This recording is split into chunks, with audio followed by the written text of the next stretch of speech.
Hello and नमस्ते everyone, म निलेजा फेरि पनि आइसकेको छु मेरो युट्युब च्यानलमा एउटा नयाँ भिडियो लिएर।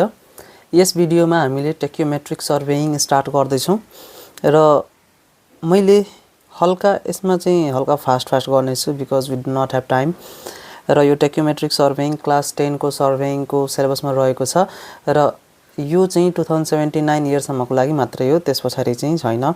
सो यो जुन भिडियो म अहिले बनाउन गइरहेको छु सायद 10 क्लासलाई यो वर्षसम्मकोलाई मात्र हेल्प गर्छ होला। त्यस पछाडि अब अर्को लेभलमा जानुभयो भने त्यस लेभलमा छ भने पनि तपाईहरुले हेर्न सक्नुहुनेछ, तर अहिले चाहिँ मैले क्लास 10 लाई नै फोकस गरेर बनाउँदैछु है।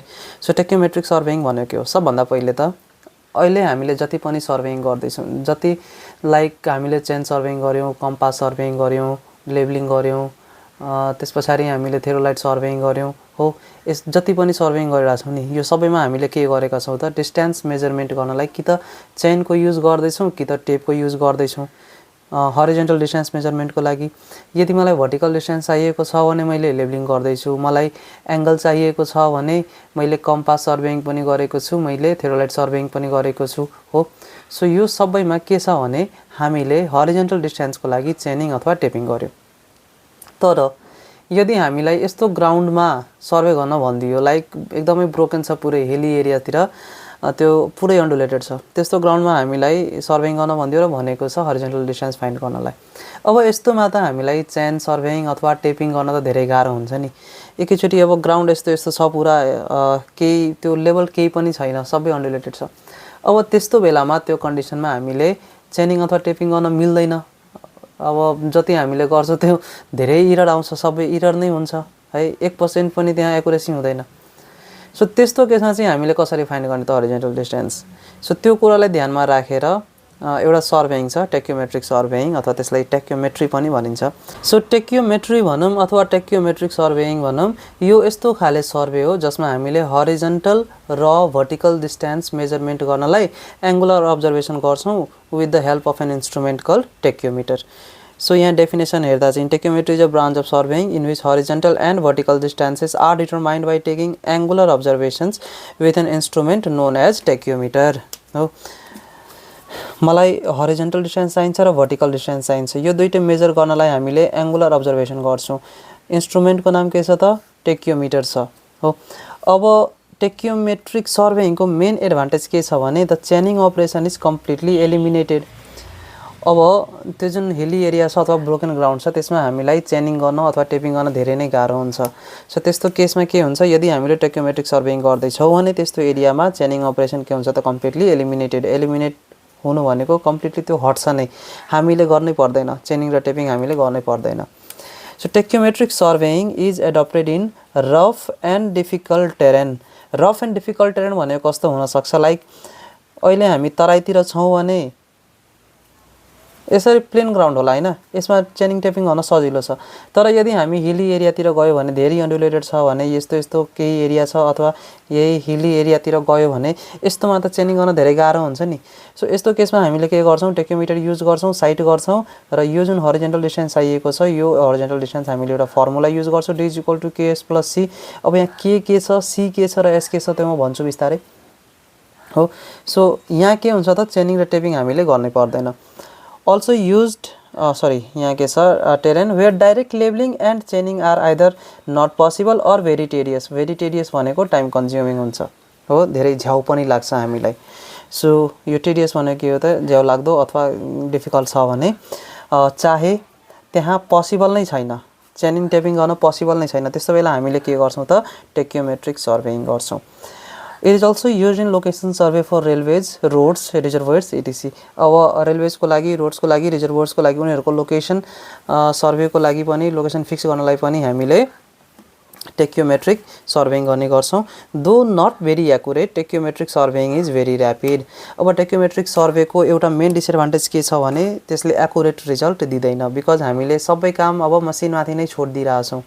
अब त्यो मेसिनलाई पनि त धेरै कुराले डिस्टर्ब गर्छ होला नि त, एरर त आउँछ, इन्स्ट्रुमेन्टल एरर आउन सक्छ, त्यहाँ नेचुरल एरर आउन सक्छ। सो त्यहाँ सबै कुरा हामीले मेसिनमाथि नै छोडिदिइरहेछौं भने चाहिँ त्यहाँ एक्युरेसी चाहिँ धेरै कम हुन्छ। तर एउटा कुरा के छ भने यो एकदमै फास्ट हुन्छ, भेरी र्यापिड भन्नाले यसको जति पनि अब्जर्भेसन हामीले गर्छौं नि, जति पनि अपरेसन हुन्छ त्यो सबै एकदमै फास्ट हुन्छ। अब टेक्योमेट्रीमा युज हुने इन्स्ट्रुमेन्टहरू के हुन्? Instruments used in tacheometry are the tacheometer and the leveling staff and stadia rod. The tachyometer, it is nothing but a transit theodolite fitted with a stadia diaphragm and an analytic lens. हामीले यदि theodolite use गरेका छौं भने टेक्योमिटर पनि एउटा theodolite नै हो, transit theodolite नै हो यो पनि, तर त्यसमा के गरेको हुन्छ भने एनालिटिक लेन्स फिक्स गरेको हुन्छ। एउटा एक्स्ट्रा यो र स्टेडिया डायफ्राम यो त सबै हामीले हेरेकै छौं होला। हामीले अब्जर्भ गर्ने बेला चाहिँ हामीले हेर्छौं नि यो क्रस हेयर छ, अप्पर स्टेडिया छ, लोअर स्टेडिया छ, यसो त हामी सबैले हेरेका छौं होला जति बेला हामीले रिडिङ लिने काम गर्छौं हो। त्यसपछि the levelling staff and the stadia rod for short distances ordinary levelling staffs are used. Ordinary levelling staff भनेको हामीले लेभलिङ गर्दा जुन स्टाफ युज गरेर आउँछौं है। The levelling staff is normally 4 metre to 5 metre long and can be folded into 3 parts. The graduations are so marked that a minimum reading of 0.005 meter or 0.001 meter can be taken. So जुन levelling staff हुन्छ हाम्रो एक साइडतिर हामीले यदि हेर्यो भने 5 mm को हुन्छ त्यसको लिस्ट काउन्ट, अर्कोपट्टि चाहिँ 1 mm को हुन्छ त्यसको लिस्ट काउन्ट, त्यही कुरा यहाँ भनेको छ। र त्यसलाई हामीले फोल्ड पनि गर्न मिल्छ। फोल्ड गर्नु भनेको यसरी फोल्ड गर्नु हैन, त्यहाँ फोल्ड गर्नुको मतलब के थियो त, त्यो लक हुन्छ नि, त्यो लक थिचेर हामीले के गर्छौं त सट सट सट सट सट त्यो सबैलाई एउटैमा फोल्ड गरिदिएर अनि 1 मिटरको मात्रै त्यो स्टाफ हुन जान्छ लास्टमा। For long sides, a specially designed graduated rod is used, which is known as a stadia rod. The graduations are comparatively bold and clear, and the minimum reading that can be taken is 0.001 meter. 0.001 meter भनेको 1 mm. So stadia rod long side छ भने यदि धेरै डिस्टेन्सको लागि धेरै टाढाको लागि हामीले गर्दैछौं भने त्यतिबेला हामीले स्टेडिया रड को युज गर्छौं। तर यदि सानो डिस्टेन्स नै छ भने त्यसमा हामीले अर्डिनरी स्टाफ को युज गर्छौं। अर्डिनरी स्टाफ को list count that is minimum reading उसले 5 mm चाहे 1 mm को दिन सक्छ र स्टेडिया रडले चाहिँ 1 mm को मिनिमम रिडिङ दिन सक्छ। दैट इज त्यसको लिस्ट काउन्ट कति भयो त 1 mm को भयो। र यसमा जुन ग्रेजुएसन गरेको हुन्छ, ग्रेजुएसन भनेको यो यसरी जुन स्केलिङ गरेको हुन्छ नि त्यसैलाई ग्रेजुएसन भनिन्छ। सो स्टेडिया रडमा चाहिँ यो हल्का बोल्ड पनि हुन्छ र क्लियर पनि हुन्छ। बोल्ड भनेको ठुलो, क्लियर भनेको शार्प है। ल क्यारेक्टरिस्टिक्स अफ अ टेक्योमिटर। अब टेक्योमिटरको क्यारेक्टरिस्टिक्स सोधियो भने the value of multiplying constant f/i should be 100। अब यहाँ हेरौं, हामीसँग एउटा फर्मुला हुन्छ हरिजन्टल डिस्टेन्स फाइन्ड गर्ने। जस्तै यदि यो कुनै एउटा सर्फेस छ, यो सर्फेसमा मैले टेक्योमिटर प्लेस गरे, यहाँ एउटा स्टाफ छ, यहाँ साइट गर्दा चाहिँ यो जुन डायफ्राम छ, यो डायफ्रामको एउटा यो होला एउटा यो होला हैन। यसलाई भनिन्छ अप्पर रिडिङ, यसलाई भनिन्छ लोअर रिडिङ। सो यो भयो मेरो अप्पर रिडिङ, यो भयो मेरो लोअर रिडिङ र यहाँ बीचमा आउँछ central hair. So central hair reading अहिले मलाई चाहिएन, मलाई चाहियो अप्पर माइनस लोअर। मानौ अप्पर रिडिङ केही आयो होला, लोअर रिडिङ केही आयो होला। Upper reading minus lower reading गरे भने मलाई s को भ्यालु आउँछ। यो भ्यालु भनेको d हो है। यो भ्यालु के छ, हरिजन्टल डिस्टेन्स छ। र मसँग एउटा फर्मुला के हुन्छ, मलाई d चाहिएको छ भने d is equal to ks plus c, k is equal to f/i जसलाई मल्टिप्लाइङ कन्स्ट्यान्ट भनिन्छ, र c is equal to f plus d जसलाई एडिटिभ कन्स्ट्यान्ट भनिन्छ। यदि एनालिटिक लेन्स युज गर्दैछौँ भने c is equal to f plus d को भ्यालु 0 हुन जान्छ र यो जुन k छ यो k को भ्यालु चाहिँ अलमोस्ट 100 हुन्छ है। ल बिस्तारै अब सबै बुझ्दै जान्छौँ हामीले। सो क्यारेक्टरिस्टिक के भनेको छ भने the value of the multiplying constant f/i should be 100। So यो जुन k is equal to f/i छ यसको भ्यालु कति हुनु पर्यो त 100 हुनु पर्यो। The telescope should be powerful having a magnification to 20 to 30 dioptre.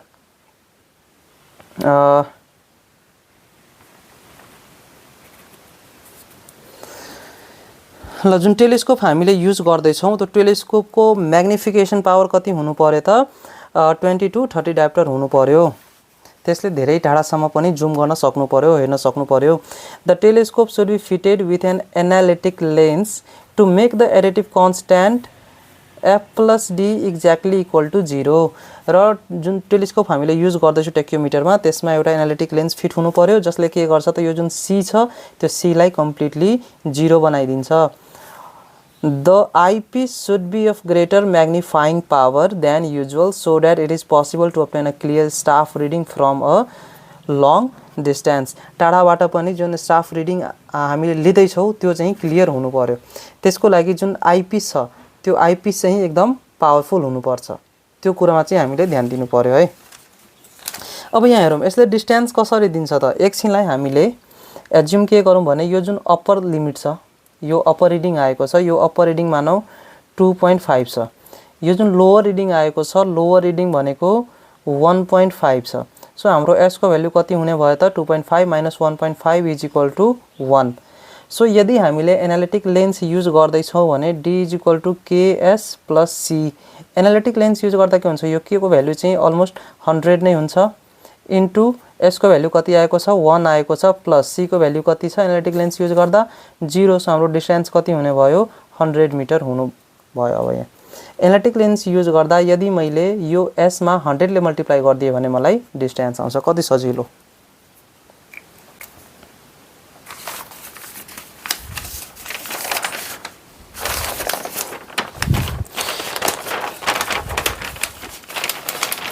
So अहिलेसम्म मैले एनालिटिक लेन्स त गर्दैछु है। एनालिटिक लेन्स भनेको के हो त, यो पनि एक्जाममा सोधिरहने क्वेसन हो। Analytic lens is an additional convex lens provided between the eyepiece and the object glass at a fixed distance from the object glass। ल आइपिस र अब्जेक्ट ग्लासको बिचमा एउटा special type of convex lens provide गरिन्छ जसलाई हामीले anallatic lens भन्छौँ। Anallatic लेन्सको एडभान्टेज के होला त, it eliminates the additive constant f+d completely, that is c लाई यसले के गर्यो त एक्ज्याक्टली 0 बनाइदियो। It simplifies the calculation of distances and heights. अब यो d = ks + c मा यदि यो c = 0 भइहाल्यो भने d = के हुने भयो k * s, जसमा पनि यो k को भ्यालु कति हुन्छ 100 हुन्छ। सो d = कति हुने भयो 100s। सिम्पली आयो हाम्रो डिस्टेन्स। यसले के गरेको छ त क्यालकुलेसनलाई एकदमै सिम्प्लिफाई बनाइदिएको छ। र हाइट पनि कसरी फाइन्ड गर्ने त्यो सबै पछि हामीले डेरिभेसनमा हेर्छौँ। तर यसको केही डिसएडभान्टेज पनि हुन्छन्, एक्जाममा सोधि पनि हुन्छ कुनै कुनै बेला, write down into advantages and 2 disadvantages of anallatic lens. So यसको डिसएडभान्टेज सोध्यो भने the brightness of the image is much reduce due to the absorption of light. Anallatic लेन्सले के गर्छ त लाइटलाई धेरै अब्जर्भ गर्छ, जसले गर्दा इमेजको जुन ब्राइटनेस हुन्छ त्यो ब्राइटनेस रिड्युस हुन्छ। र यदि एनालिटिक लेन्स हामीले लगाउँदैछौँ भने त्यसले म्यानुफ्याक्चरिङ कस्ट पनि बढाइदिन्छ। So it increases the manufacturing cost. So यो थियो दुईटा एडभान्टेज र दुईटा डिसएडभान्टेज। अब हामीले हेर्दैछौँ प्रिन्सिपल अफ टेक्योमेट्री। ल यहाँ म धेरै फास्ट हुँदैछु आज बिकज हामीसँग धेरै टाइम छैन, तर हामीले सक्नुपर्ने छ यो। अब प्रिन्सिपल अफ टेक्योमेट्रीमा के हुन्छ भने the principle of tacheometry is based on the property of isosceles triangles. Isosceles triangle भनेको यस्तो ट्रायंगल जसको दुईटा कुनै साइड बराबर हुन्छ। एकैछिन है म यहाँ ओके। सो यस्तो कुनै ट्रायंगल जसको कुनै दुईटा साइड के हुन्छ बराबर हुन्छ, त्यस्तो ट्रायंगललाई हामीले के भन्छौँ आइसोसेलेस ट्रायंगल। अब आइसोसेलेस ट्रायंगलमा के हुन्छ भने where the ratio of the distance of the base from the apex and the length of the base is always constant। यसले के भन्न खोजेको छ होला यहाँ हेरौँ।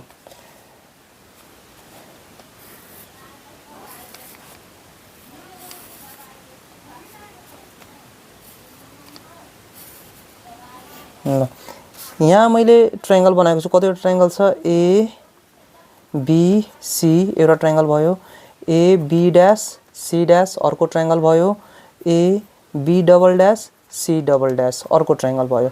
अब यहाँबाट यदि मैले परपेन्डिकुलर तानिदिरहेको छु भने यो परपेन्डिकुलर यो परपेन्डिकुलर यो परपेन्डिकुलर, यसलाई एकछिनलाई ओ भनौँ, ओ डैश भनौँ र ओ डबल डैश भनौँ।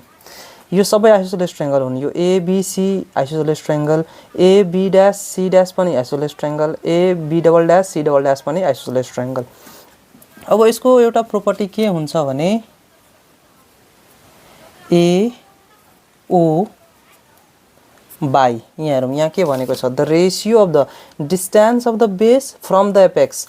डिस्टेन्स अफ द बेस यो भनेको बेस हो र यो भनेको एपेक्स हो। So distance of the base from the apex भनेको त यही डिस्टेन्स हो कि हैन।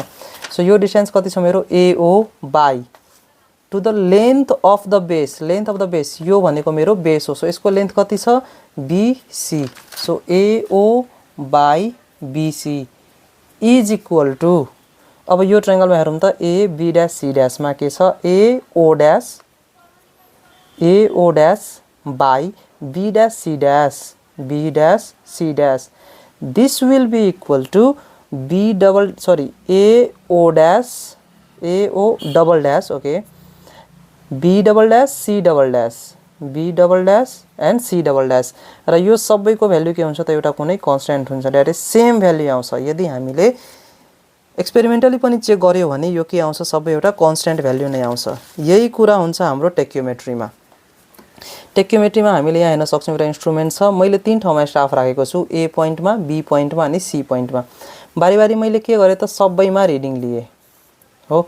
सबैमा रिडिङ लिँदै गर्दा स्टाफ 1 मा चाहिँ A1 B1 आयो र यहाँको जुन स्टाफ इन्टरसेप्ट छ यसलाई मैले S1 भनिदिए। स्टाफ B मा A2 B2 आयो र स्टाफ इन्टरसेप्ट S2 आयो। S1 भनेको के हुन्छ B1 माइनस A1, S2 भनेको B2 माइनस A2, S3 भनेको B3 माइनस A3। सो यसरी चाहिँ स्टाफ इन्टरसेप्ट आयो र अब यो बीचको डिस्टेन्स पनि त चाहियो। यो बीचको डिस्टेन्स भनेको मेरो के हो त D1, यहाँ हेरौँ यहाँदेखि यहाँसम्म D1, फेरि यहाँदेखि यहाँसम्म D2 र यहाँदेखि यहाँसम्म D3।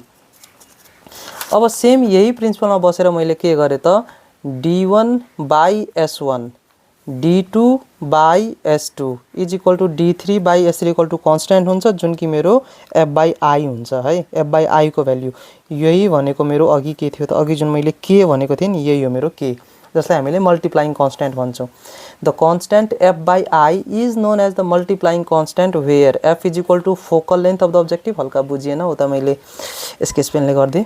So F is equal to focal length of objective and I is equal to stadia intercept. बुझिन्छ यो कुरा हैन? ल अब यसैमा हामीले अर्को पनि टपिक हेर्दै छौं determination of tacheometric or stadia constant.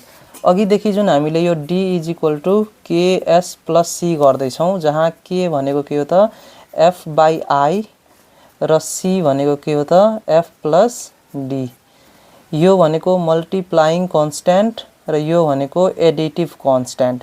अब यो हामीले कसरी फाइन्ड गर्ने त यो सब कसरी थाहा हुन्छ मलाई? सो यो फाइन्ड गर्ने दुईटा तरिका हुन्छ। एउटा हुन्छ ल्याबोरेटरी मेजरमेन्ट, सरी यहाँ मेथड लेख्न गएको छु, laboratory measurement and field measurement. So दुई तरिकाबाट हामीले फाइन्ड गर्न सक्छौं। यहाँबाट क्वेशन पनि सोधेको थियो लास्ट एक्जाममा, सायद फिल्ड मेजरमेन्ट सोधेको थियो आई गेस है, त्यस्तो याद भएन मलाई, तर एउटा चाहिँ सोधेको थियो कि स्टेडिया कन्स्ट्यान्ट भनौं अथवा टेक्योमेट्रिक कन्स्ट्यान्ट भनौं। यो के र सी लाई या सर्ट क्वेशन पनि सरी भेरी सर्ट पनि सोधिन्छ कि what are the tacheometric constant और what are the stadia constant हो। सो दुईटा हुन्छ कन्स्ट्यान्ट, एउटा हुन्छ मल्टिप्लाइङ कन्स्ट्यान्ट र अर्को हुन्छ additive constant. Multiplying constant equal to K which will be equal to F by I, additive constant is equal to C which will be equal to F plus D। तर यो सबैको value चाहिँ कसरी find गर्ने त हामीले थाहा छैन भने त्यसको लागि दुईटा मेथड छ। एउटा छ ल्याबोरेटरी मेजरमेन्ट, अर्को छ फिल्ड मेजरमेन्ट। ल्याबोरेटरी मेजरमेन्टमा चाहिँ अब इन्स्ट्रुमेन्टहरु युज गरिन्छ ल्याबमै, जस्तै the focal length F of the lens can be determined by means of an optical bench according to the equation 1 by F is equal to 1 by U plus 1 by V। यो कुरा चाहिँ हामीले साइन्समा पनि पढेको छौं होला लेन्स च्याप्टरमा। So 1 by F is equal to 1 by U plus 1 by V। यो इक्वेसनबाट अप्टिकल बेन्च युज गर्दै मैले F को भ्यालु फाइन्ड गर्न सक्छु। त्यसैगरी the Stadia intercept I can be measured from the diaphragm with the help of a vernier caliper। vernier caliper भनेको सानो डिस्टेन्सहरु measurement गर्नलाई चाहिँ vernier caliper स्केलको हामीले युज गर्छौं हो।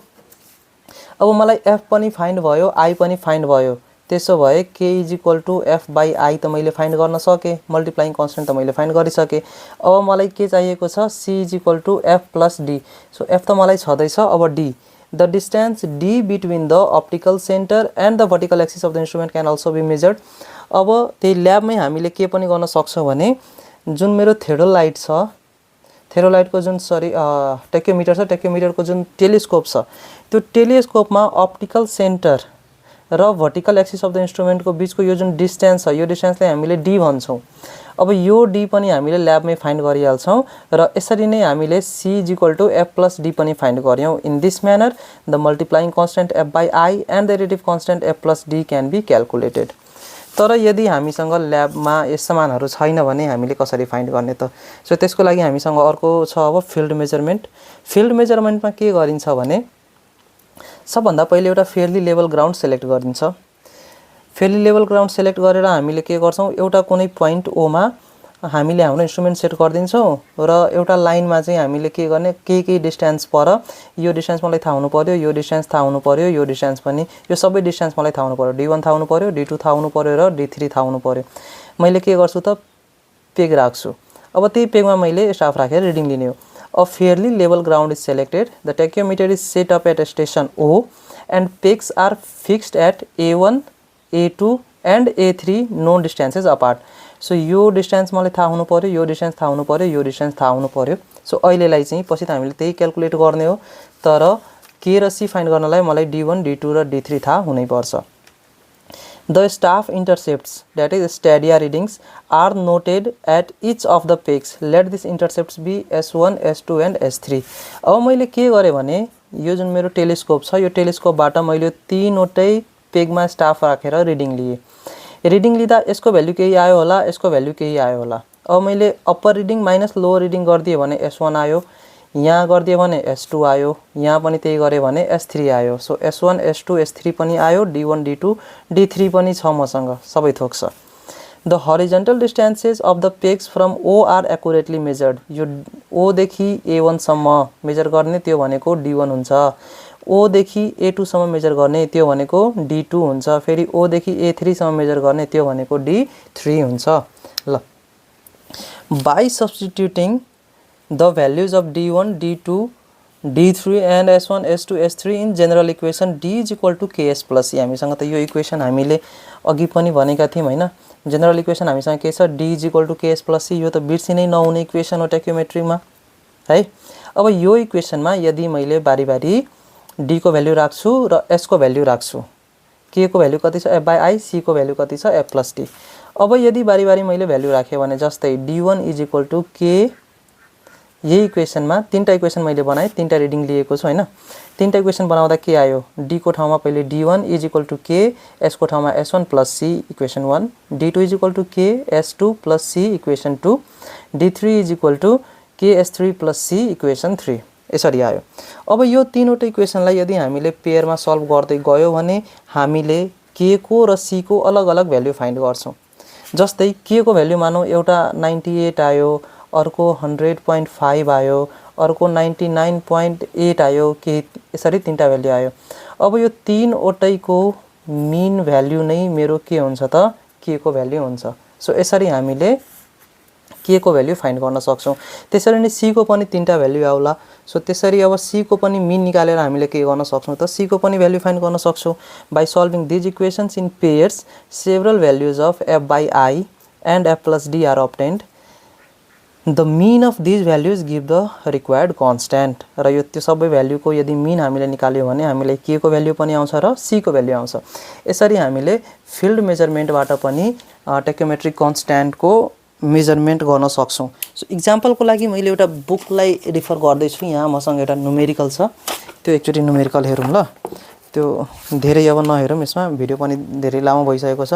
सो यहाँ हेरौँ त, इन्स्ट्रुमेन्ट सेट गरेको थियो ओ मा, staff reading A B C मा लियो। कति कति मिटर अपार्ट छ त, 150, 200 र 250। सो यहाँ जुन मैले फिगर बनाएको छु, यो फिगर अनुसार चाहिँ यो रिडिङहरु कति कति होला त। जस्तै यहाँ हेरौँ। ओके, सो यो जुन d1 छ, d1 को भ्यालु छ 150, d2 को भ्यालु छ 200, त्यसैगरी d3 को भ्यालु छ 250 हो। यसरी यति यति डिस्टेन्समा सेट गरिएको छ। अब भ्यालु लिँदा चाहिँ यहाँ स्ट्याडिया रिडिङ गर्दा ए मा यो a1 पोइन्टमा रिडिङ लिँदा चाहिँ यसको भ्यालु आउँछ 1.255। यति नै आउँछ भन्ने छैन, यो जस्ट एउटा एक्जाम्पल हो। यसको भ्यालु आयो 2.750। s1 फाइन्ड गर्न हामीले के गर्छौं त, 2.750 माइनस 1.222, यो भनेको 2.750 माइनस 1.255 कति आउँछ यो चाहिँ लेख्नु होला। त्यसैगरी s2 को लागि, s2 को लागि यो भ्यालु आएको छ 1.000 र यो भ्यालु आएको छ 3.000। सो s2 को भ्यालु कति आउँछ, 3 माइनस 1 इज 2.000। त्यसैगरी s3 को लागि गर्दा s3 मा हेर्दा यो भ्यालु आएको छ 0.750 र यो भ्यालु आएको छ 3.255 so S3 is equal to 3.255 minus 0.750 अब यो जुन इक्वेसन छ यो सबै इक्वेसनमा मैले D1 को ठाउँमा D1 को भ्यालु राख्दिन्छु D2 को ठाउँमा D2 को भ्यालु D3 को ठाउँमा D3 को भ्यालु त्यसरी नै S1 को ठाउँमा S1 को भ्यालु S2 को ठाउँमा S2 को भ्यालु राख्दै जान्छु र सल्भ गर्छु अनि मलाई K र C को भ्यालु आउँछ सो अब तपाईहरुको लागि होमवर्क के भयो भने यही डेटा अनुसार तपाईहरुले मलाई D को भ्यालु सरी D को त छदैछ K को भ्यालु र C को भ्यालु सल्भ गरेर यहाँ कमेन्टमा लेख्नु होला त यस भिडियोमा यति नै अब नेक्स्ट भिडियोमा हामीले मेथड्स अफ टेक्योमेट्री हेर्छौं र फिक्स्ड हेयर मेथड को 2-3 वटा केस छ कन्डिसन छ हामीसँग त्यो कन्डिसनहरु पनि हेर्ने छौं सो अहिलेलाई यति नै भिडियो मन पर्यो भने भिडियो लाइक गर्नु साथीहरुसँग शेयर गर्नुस् र च्यानल सब्स्क्राइब गर्न नबिर्सिनुस् थ्यांक्स फर वाचिङ